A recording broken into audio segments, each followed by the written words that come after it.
সান্তুক উত্তরবঙ্গের বালি নামে পরিচিত এই জায়গাটি বর্তমানে দার্জিলিংয়ের অন্যতম সেরা একটি অফবিট প্লেস হয়ে উঠেছে।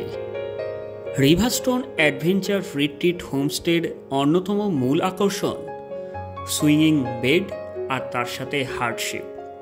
এর পাশাপাশি এই হোমস্টেতে নতুন অ্যাড হয়েছে হ্যাচ টাইপ কটেজ, আর আজকে আমরা সেই হ্যাচ টাইপ কটেজেই থাকব। আর এই কটেজের সামনে থেকে দোলনায় বসে সূর্যাস্ত দেখার মজাটাই কিন্তু আলাদা। আর এই মজা একবার উপভোগ করতে হলে অবশ্যই উত্তরবঙ্গের বালি সান্তুক রিভারস্টোন অ্যাডভেঞ্চার রিট্রিট হোমস্টেতে একবার আসতেই হবে। নিজেদের বার্থডে কিংবা অ্যানিভার্সারি সেলিব্রেশন করার জন্য উপযুক্ত জায়গা হতে পারে এটি। আমরাও আমাদের প্রথম বিবাহবার্ষিকী সেলিব্রেশন করতেই এখানে আসা। কিভাবে আসবে আর এই কটেজে থাকতে হলে খরচই বা কত পড়বে, খাওয়া দাওয়ার কি ব্যবস্থা রয়েছে এবং এখান থেকে তোমরা আর কী কী সাইট সিন করতে পারো, সমস্ত ডিটেলস রয়েছে এই ভিডিওতে। ভিডিওর শেষ পর্যন্ত দেখতে থাকো। যদিও সুইমিং বেডে বসে দোল খেতে খেতে সূর্যাস্ত দেখা কিংবা কটেজের বাইরে দোলনায় এক কাপ চা আর পকোড়ার সাথে পাহাড় দেখার যে আনন্দ রয়েছে এই কটেজ থেকে পাওয়া যাবে, তা কিন্তু ভোলার নয়। সম্পূর্ণ ডিটেলস তোমাদেরকে এই ভিডিওতে শেয়ার করতে চলেছি। আশা করছি ভিডিওটা ভালো লাগবে। একটা অন্য রকমের ব্লগ তোমাদের সাথে শেয়ার করব, আর তার সাথে সাথে আমাদের ফার্স্ট ম্যারেজ অ্যানিভার্সারি সেলিব্রেশন এই ভিডিওতে থাকছে। তো চলো দেরি না করে ভিডিওটা শুরু করা যাক। সবার প্রথমে চলে আসি রিভারস্টোন অ্যাডভেঞ্চার রিট্রিট হোমস্টেতে আপনারা কি করে আসবেন। এনজেপি স্টেশন কিংবা শিলিগুড়ি জংশন স্টেশন থেকে কালিম্পংয়ের উদ্দেশ্যে অসংখ্য শেয়ার গাড়ি রয়েছে। শেয়ার গাড়িতে করে চলে আসুন কালিম্পং, অথবা শিলিগুড়ি জংশন থেকে চলে আসুন বাসে করে কালিম্পং। আর যদি রিজার্ভ করে আসতে চান তাহলে শিলিগুড়ি জংশন কিংবা এনজেপি স্টেশন থেকে রিজার্ভ করে এই হোমস্টে পর্যন্ত মোটামুটি আপনাদেরকে খরচ পড়তে পারে 3 থেকে 3,500 টাকার মতো। সিজন এবং অফ সিজনে এইটা কিন্তু কিছুটা কম বেশি হতে পারে। কালিম্পং থেকে আপনারা চলে আসুন আলগাড়া স্টপেজে শেয়ার গাড়িতে, এবং আলগাড়া থেকে একটি গাড়ি রিজার্ভ করে চলে আসুন এই রিভারস্টোন অ্যাডভেঞ্চার রিট্রিট হোমস্টেতে। আপনাদেরকে শেয়ারে আসলে প্রথমে কালিম্পং থেকে আলগাড়া এবং আলগাড়া থেকে এই হোমস্টে। সেক্ষেত্রে বেশ কিছুটা সময় আপনাদের কিন্তু যাবে এবং গাড়ির জন্য ওয়েট করতে হতে পারে শেয়ার গাড়িতে, কারণ কালিম্পং থেকে সান্তুক বা আলগাড়ার উদ্দেশ্যে শেয়ার গাড়িগুলো দুপুর 1টার পরে চলে। সেক্ষেত্রে প্যাসেঞ্জারের ওপর নির্ভর করে আপনাদের গাড়ি কখন ছাড়বে। কালিম্পং অবধি চলে আসুন শেয়ার গাড়িতে এবং কালিম্পং থেকে একটি গাড়ি রিজার্ভ করে চলে যান এই হোমস্টেতে। তাহলে আপনাদের কিন্তু বেশ কিছুটা সময় সাশ্রয় হবে, কারণ এই হোমস্টের চেক ইন টাইম হচ্ছে দুপুর 1টা এবং চেক আউট টাইম সকাল 11টা। আমরা বেশ কিছু হোমস্টের সাথে কন্ট্যাক্ট করেছিলাম আমাদের অ্যানিভার্সারি সেলিব্রেশনের জন্য। তো আলটিমেট আমরা উত্তরবঙ্গের বালি নামে পরিচিত এই হোমস্টের সাথে কন্ট্যাক্ট করি, এবং এনারা আমাদেরকে যে ছবিগুলো পাঠিয়েছিল হোয়াটসঅ্যাপে, সেটা দেখে আমি আর অন্যদিকে না তাকিয়ে জাস্ট বুকিং করে ফেলি এই হ্যাচ টাইপ কটেজে থাকার জন্য। ওনারা আমাদের বলেছিল বাকি সব কটেজ ওই দিনের জন্য ফুল হয়ে গেছে, একমাত্র হ্যাচ টাইপ কটেজ রয়েছে। এবং যে সমস্ত ছবিগুলো পাঠানো হয়েছে সেগুলো কিন্তু তখন অবধি গুগল বা ইউটিউবে আমি দেখতে পাইনি। তাই ছবিগুলো দেখে এতটাই ভালো লেগেছিল যে চলে আসলাম রিভারস্টোন অ্যাডভেঞ্চার রিট্রিট। রাস্তাটা ঠিক এইরকম, আর এই প্লেস থেকে আপনাদেরকে নিচে নেমে যেতে হবে হোমস্টের দিকে। হোমস্টেতে ঢুকতেই ডান দিক বা দিক যেদিকেই তাকাবেন শীতকালে অসংখ্য ফুল গাছ রয়েছে। সারি সারি ফুলের মাঝখান থেকে পাহাড় উঁকি দিচ্ছে। কটেজের সামনে টবে সারিবদ্ধভাবে এই ফুল গাছগুলো শীতকালে কিন্তু এক আলাদাই মাত্রা এনে দেয়। আর এই কটেজের সামনে যে স্কুটিটা রাখা রয়েছে এটা কিন্তু ফটো সেশন বা ভিডিও করার জন্যই।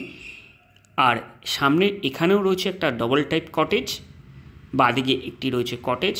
টোটাল এখানে রয়েছে 4টি কটেজ এবং 2টো রয়েছে হ্যাচ টাইপ কটেজ। আরও একটা কথা বলে রাখি, এই হোমস্টেতে কিন্তু ড্রাইভারদের থাকার জন্য বন্দোবস্ত রয়েছে। ড্রাইভারদের আপনারা যদি নিজেদের পার্সোনাল গাড়ি নিয়ে আসেন বা ড্রাইভার নিয়ে আসেন, তাদেরকেও কিন্তু থাকার ব্যবস্থা কিন্তু এই হোমস্টেতে রয়েছে। সেক্ষেত্রে খরচ পড়বে পার ডে হিসেবে 800 টাকা করে। আর এখানের যে কটেজগুলো রয়েছে, প্রথমে যে কটেজটা দেখালাম সেটা 1000 টাকা থেকে শুরু মিনিমাম, আর ম্যাক্সিমাম আমরা যেটায় থাকবো সেটা হচ্ছে হ্যাচ টাইপ কটেজ। সেগুলো পড়বে পার হেড পার ডে আপনাদেরকে হিসাবে 1750 টাকা করে। আর এই হচ্ছে টেন্ট। এই টেন্টে ড্রাইভারদের থাকার জন্য বন্দোবস্ত করা হয়েছে। আর এই সেই জায়গা, এই ওপরে রয়েছে আরও একটি কটেজ যেটা 1500 টাকা করে। আর এই যে সবচেয়ে বড় আকর্ষণ, এই হার্ট শেপ আর এই সুইঙ্গিং দোলনাটা, যার জন্য এই জায়গাটাকে কিন্তু উত্তরবঙ্গের বালি বলা হয়। কারণ এই জায়গাটা থেকে সূর্যাস্ত দেখার মজাটাই কিন্তু আলাদা, এক অসাধারণ ফিল দেয়। আর সামনে কিন্তু পুরো পাহাড়ের যে ভিউটা রয়েছে, ভ্যালি ভিউটা, সেটা কিন্তু খুবই সুন্দর। আর ওই নিচে আমাদের রয়েছে হ্যাচ টাইপ কটেজ, ওখানে রয়েছে 2টো হ্যাচ টাইপ কটেজ। কাপলদের জন্য কিন্তু সেরা একটা ঠিকানা, কারণ এই সুইঙ্গিং দোলনা আর হার্ট শেপ আর হ্যাচ টাইপ কটেজের সামনে কিন্তু রয়েছে নিজস্ব দোলনা, যেখানে দোল খেতে খেতে এই ভ্যালি ভিউ এনজয় করা যাবে। তো চলো আমাদের হ্যাচ টাইপ কটেজে তোমাদেরকে নিয়ে যাই আর দেখো কতটা সুন্দর। সিঁড়ি দিয়ে ঠিক এইভাবে নিচে নেমে যেতে হবে, মনে হবে 3 দিকে পাহাড় আর ঠিক মাঝখানে রয়েছে তোমরা। এই কটেজের সামনে দেখো পার্সোনাল এখানে একটা গেট রয়েছে, এই গেটটাকে খুলে আমাদেরকে ভেতরে প্রবেশ করতে হবে। আর ভেতরে যেতেই সামনে তোমাদেরকে চোখে পড়বে একটা সুন্দর কাঠের দোলনা, যেখানে দোল খেতে খেতে সারাটা দিন কেন, সারাটা বিকেল সন্ধেও কিন্তু কাটিয়ে দিতে পারো। আর এই সামনের যে ভ্যালি ভিউটা সেটা কিন্তু খুবই সুন্দর। সামনে মাঝখান দিয়ে নদী বয়ে যাচ্ছে, যদিও নদীতে এই মুহূর্তে জল নেই। তো চলো ভেতরটা তোমাদেরকে দেখাই। এটা হচ্ছে হ্যাচ টাইপ, কারণ এটা ঠিক দোকানের শাটারের মতো, মানে এটাকে কিন্তু আবার তোলা যায়। এটাকে তুলে তোমরা যখন বিকেল বা সন্ধ্যেতে এনজয় করতে পারো, এটাকে তুলে রাখতে পারো, আবার তোমরা এটাকে নামিয়েও দিতে পারো। তো চলো ভেতরে তোমাদেরকে দেখাই ভেতরে কীরকম রয়েছে। বাইরে কিন্তু জুতো রাখার জন্য র্যাক করে দেওয়া রয়েছে। আর এখানে ঘরে ঢুকতেই পর্দা তোমাদেরকে চোখে পড়বে। আর 2টো ডবল বেড রয়েছে, মানে এখানে ইজিলি 4 থেকে 5 জন আরামসে থাকতে পারে যে বেড রয়েছে। বেডের সাথে ম্যাট্রেস, কম্বল সবই কিন্তু দেওয়া রয়েছে। রয়েছে পর্দা, যে পর্দাটাকে সরিয়ে হ্যাচ টাইপের যে সামনের যে পোর্শনটা আছে এটাকে যদি তোমরা তুলে দাও, তুলে দিয়ে কিন্তু বেশ সুন্দর একটা ভিউ তোমরা কিন্তু এনজয় করতে পারবে। সেটাও তোমাদেরকে দেখাবো যে এই কটেজের ভেতর থেকে কতটা সুন্দর রাখে। রয়েছে এখানে একটা আয়না, আর এখানে রয়েছে কুলার। তো শীতকালে এই কুলারটার খুব দরকার আছে তা কিন্তু না, কিন্তু দিনের বেলায় এই কটেজের ভেতর বেশ একটা গরম ফিল আমাদের হচ্ছিল, কারণ আমরা বেশ কিছুটা জার্নি করে এসেছিলাম। আর এই হচ্ছে টয়লেটটা দেখতে পাচ্ছ, খুব হাইফাই না কিন্তু খুব সিমসাম পরিষ্কার। বেসিন রয়েছে, রয়েছে আয়না, রয়েছে হ্যান্ড শাওয়ার, রয়েছে এখানে কোমোড সিস্টেম। আর এদিকে কিন্তু টিস্যু পেপার হোল্ডারও রয়েছে, তার সাথে কিন্তু এখানে গিজারের ব্যবস্থা রয়েছে। টিন দিয়ে ঘেরা বেশ একটা ইউনিক টাইপের মধ্যে খুব সুন্দর একটা টয়লেট কিন্তু এখানে রয়েছে। এখানে টোটাল 2টো এরকম হ্যাচ টাইপ কটেজ রয়েছে, আর 2টোর জন্য আলাদা আলাদা তোমাদের টয়লেট। আর ফটোগুলো দেখো, এই যে কটেজের ভেতর থেকে পাহাড় দেখতে কত সুন্দরই লাগছে। তোমরা যদি বর্ষাকালেও আসো, সেই সময় কিন্তু এই যে মেঘের পাহাড় দিয়ে যখন মেঘগুলো ভেসে বেড়ায় সেটা কিন্তু দেখতে খুব ভালো লাগে। তো ওয়েলকাম ড্রিঙ্কস আমাদেরকে অফার করেছিল, তো আমরা বলেছিলাম যে আমরা একটু চা খাবো, কারণ অনেকটা আসার পর বেশ একটা মাথাটা ঝিমঝিম করছিল, তাই আমাদের জন্য চলে এসছে লাল চা। আর এই লাল চা খেতে খেতে ম্যাডাম তো দোলনায় বসে বেশ কিছুক্ষণ দোল খেয়ে নিল, আর আমিও চা খেতে খেতে এই পাহাড়ের ভ্যালি ভিউটা এনজয় করছিলাম। আর এদিকে রয়েছে আমাদের কটেজ, আমরা রয়েছি 1 নম্বর কটেজে, আর 2 নম্বর কটেজেও কিন্তু কাপল রয়েছে। মূলত এই কটেজ বলতে পারো কাপলদের জন্য বেশ একটা আদর্শ ঠিকানা। আর এখানে রয়েছে ওনাদের ক্যান্টিন, বা এখানে রয়েছে ওনাদের রেস্টুরেন্ট টাইপ যেটা রয়েছে, এখানে খাওয়া দাওয়ার জন্য লাঞ্চ, ডিনার, ব্রেকফাস্ট এখানে করা হয়। আর ঠিক ওই পাশটায় রয়েছে ওনাদের রান্নার জায়গা। আমাদের দুপুরের মেনুতে ছিল ডাল, আলু ফুলকপির একটা তরকারি, আন্ডা কারি, পাঁপড় ভাজা, স্যালাড, চাটনি। আর তো গরম ভাত ছিলই, ভাতের পরিমাণটা যথেষ্টই ছিল, কিন্তু ডাল বা সবজির পরিমাণটা মোটামুটি। তো খাওয়া দাওয়া আমরা সেরে নেব, আর তোমাদেরকে এখানে দেখিয়ে দেব সকাল, বিকেল এবং দুপুরে বা লাঞ্চে তোমরা কী কী পেতে পারো। তার একটা চার্ট কিন্তু এই হোমস্টের ভেতরে এখানে করা রয়েছে, যেখান থেকে তোমরা দেখে নিতে পারো যে সকাল বিকেল বা স্ন্যাক্সের মেনু কী রয়েছে। খাবারের কোয়ান্টিটি, ভাতের কোয়ান্টিটি যথেষ্টই ছিল, আর সবজি বা ডিম কারি এগুলো একটু কম ছিল বলতে পারো। তো খাওয়া দাওয়া করে বাইরে চলে এসেছি। খাওয়া দাওয়ার কোয়ালিটিটা একটু হলেও অ্যাভারেজ আমাদের লেগেছে। বাইরে একটু চলে আসলাম ফটো সেশন আর ভিডিও সেশন করতে। যেই দোলনাটার জন্য এই জায়গাটা এতটাই ফেমাস, সেই দোলনায় দোল খেতে খেতে কিন্তু পাহাড় দেখতে বেশ মজা লাগবে। আর এখন কিন্তু দুপুর গড়িয়ে প্রায় বিকেলের দিকে, প্রায় 3টে বেজে গেছে। তো এদিকে দেখতে পাচ্ছ হার্টশেপ থেকে ভ্যালি ভিউটা দেখতে কিন্তু বেশ ভালো লাগছে। আর এই যে ফুল গাছগুলো রয়েছে, যার জন্য কিন্তু ভ্যালি ভিউটা আরও সুন্দর হয়ে উঠেছে। তাই বেশ কিছুক্ষণ এখানে ফটো সেশন, ভিডিও সেশন করে নিচ্ছি। আর আমরা যে হ্যাচট্যাপ কটেজে রয়েছি সেটার কিন্তু পার নাইট, পার ডে হিসেবে 1750 টাকা উইথ ফুডিং এবং লজিং। এখানে কিন্তু ফুডিং লজিং একসাথে। তোমাদেরকে দুপুরে লাঞ্চ দেবে, রাতের ডিনার দেবে, ইভিনিংয়ে স্ন্যাক্স দেবে, চায়ের সাথে পকোড়া থাকবে, আর মর্নিংয়ে টি থাকবে, তার সাথে কিন্তু ব্রেকফাস্ট রয়েছে। 1000 টাকা থেকে শুরু করে 1750 টাকার মধ্যে বিভিন্ন টাইপের কটেজ পেয়ে যাবে। মিনিমাম যেটা রয়েছে সেটা 1000 টাকা থেকে শুরু, এবং ম্যাক্সিমামটা হ্যাচ টাইপ কটেজ যেটা নতুন হয়েছে সেটা 1750। এই হোমস্টে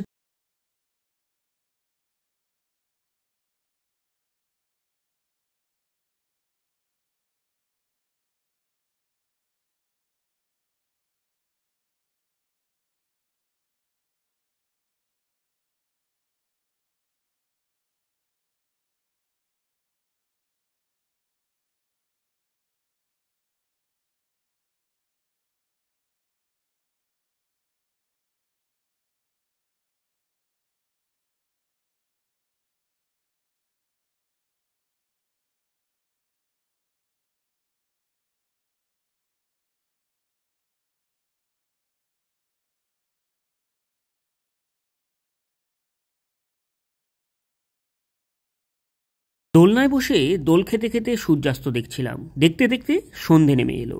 হোমস্টের সমস্ত লাইটগুলো জ্বলে উঠেছে। ওইদিকে দূরে পাহাড়ে বাড়ির লাইটগুলো ঝিকমিক করতে শুরু করেছে। আর এদিকে আমাদের সন্ধেবেলা স্ন্যাক্সে পকোড়া ও তার সাথে চা এসে হাজির। গরম গরম চা আর তার সাথে পকোড়া খেতে খেতে বাইরের পাহাড়ের সৌন্দর্যটা উপভোগ করছিলাম। এই হার্টশেপ থেকে বাইরের ভ্যালি ভিউটা কিন্তু সন্ধেবেলায় বেশ সুন্দর লাগছিল, কারণ পাহাড়ের প্রত্যেকটা বাড়িতে কিন্তু ততক্ষণে সন্ধ্যের লাইট জ্বলে গেছে, আর সেই ঝিকমিক করা লাইট দেখতে বেশ ভালোই লাগছিল। সন্ধেবেলায় এই হোমস্টেতে কিন্তু বনফায়ারেরও ব্যবস্থা রয়েছে। আর সন্ধেবেলায় বনফায়ারের সাথে সাথে এই সন্ধেবেলাটা বেশ সুন্দর আমরা উপভোগ করছিলাম। দেখতে দেখতে সন্ধে গড়িয়ে রাত হতে শুরু করলো, আর ইতিমধ্যেই আমাদের রাতের ডিনার এসে হাজির। ডিনারে ছিল রুটি, তার সাথে ছিল চিকেন কষা এবং আলু ভাজা। রাতের ডিনার সেরে আমি চলে এসেছি রুমে, কারণ আমাদের অ্যানিভার্সারি একটু সেলিব্রেশনের জন্য যেটুকু ডেকোরেশন দরকার। ছোট্ট একটা ডেকোরেশন করেছি। ডেকোরেশনটা তোমাদের কেমন লাগছে তা কিন্তু জানিও। দুজনে মিলেই এই ডেকোরেশনটা করলাম, আর খুব ছোট্ট করে এখানে একটা কেক কাটিং আমরা রাত 12টার সময় করেছি। তারই ছোট্ট একটা ক্লিপ তোমাদের সামনে দিলাম। তোমাদেরকে সকালবেলা দেখা হচ্ছে। পরের দিন সকালেই ঘুম ভাঙতে বাইরে এসে দেখি ঠিক এই রকম একটা ওয়েদার। রাতটা কিন্তু প্রচণ্ড ঠান্ডা ছিল। আর বলে রাখি, আমরা যেদিন এই হোমস্টেতে এসেছিলাম দিনটা ছিল নভেম্বর মাসের 20 তারিখ। আর দিনের বেলা কিন্তু এই কটেজের ভেতর আমরা কুলার চালিয়েছিলাম, কিন্তু রাত্রেবেলা কিন্তু প্রচণ্ড ঠান্ডা ছিল এই কটেজের মধ্যে। কিন্তু সকালবেলা উঠেই আমাদের সামনে হাজির গরম চা। চায়ের কাপে চুমুক দিতে দিতে সামনের ভ্যালি ভিউটা উপভোগ করছিলাম। সত্যি কি সুন্দর লাগছে। আর এটা মনে করলেই খুব খারাপ লাগছে যে এই কটেজ ছেড়ে আমাদেরকে আবার ফিরে যেতে হবে। আমরা মোটামুটি 10টার সময় ড্রাইভার দাদাকে বলে রেখেছি। ড্রাইভার দাদার সাথে আমরা কন্ট্যাক্ট করেছি এখান থেকে বেরিয়ে কালিম্পংয়ের কিছু সাইট সিন করব। আর এই নিচে কিন্তু এই হোমস্টের বেশ কিছু জায়গায় অর্গানিক সবজি চাষ হয়। মূলত এই সবজিগুলোই এনাদের ডিনার কিংবা লাঞ্চের মধ্যে থাকে। তো বেশ সুন্দর লাগছিল। আর সবজি চাষের এই জায়গাগুলো আমরা দেখছিলাম, আর তার সুন্দর এই ভ্যালি ভিউটা বেশ আনন্দ করেই আমরা কাটাচ্ছিলাম সকালটা। स्कूल जा रहे हो? What is your name? Anju राय। तुम्हारा? कौन सा क्लास में पढ़ते हो? कौन सा क्लास? जाओ स्कूल जाओ। Bye bye. आंटी को बाय कर दो।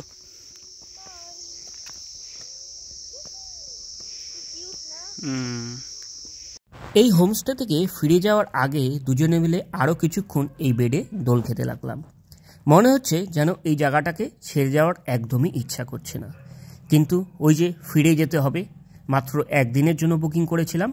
আর এই ছোট্ট বাচ্চাটা এই কুকুরটিকে নিয়ে এত সুন্দর খেলা করছে, বেশ ভালো লাগছিল। সকালের ব্রেকফাস্টে আমাদের ছিল একটা মটরের তরকারি বা ঘুগনি মটর বলতে পারো, তার সাথে ছিল রুটি আর ছিল অমলেট বা ডিম সেদ্ধ। তোমরা এখানে চাইলে পুরিও নিতে পারো, চাইলে রুটিও নিতে পারো। অবশেষে ফেরার পালা।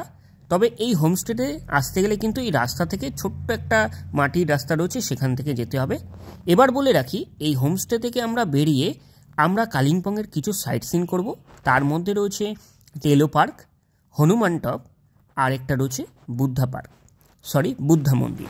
তো প্রথমেই চলে এসেছি এই হনুমান টপ, যেখান থেকে কাঞ্চনজঙ্ঘার ভিউ কিন্তু অসাধারণ। বেশ ভালো লাগছিল এই হনুমান টপ মন্দিরের ওপরে উঠতেই কাঞ্চনজঙ্ঘার এত সুন্দর ভিউ দেখতে। এবার বলে রাখি, এখান থেকে বেরিয়ে তোমরা সাইট সিন করে কালিম্পং ফিরে যেতে পারো। আমরা 2000 টাকার বিনিময়ে গাড়ি রিজার্ভ করে নিয়েছিলাম, 4 জন ছিলাম। তো 3টে জায়গা সাইট সিন করে আমাদেরকে কালিম্পং দুপুরে ড্রপ করে দেবে। হনুমান টপ ঘুরে আমরা চলে এসেছিলাম এরকম একটা বুদ্ধা টেম্পেলে।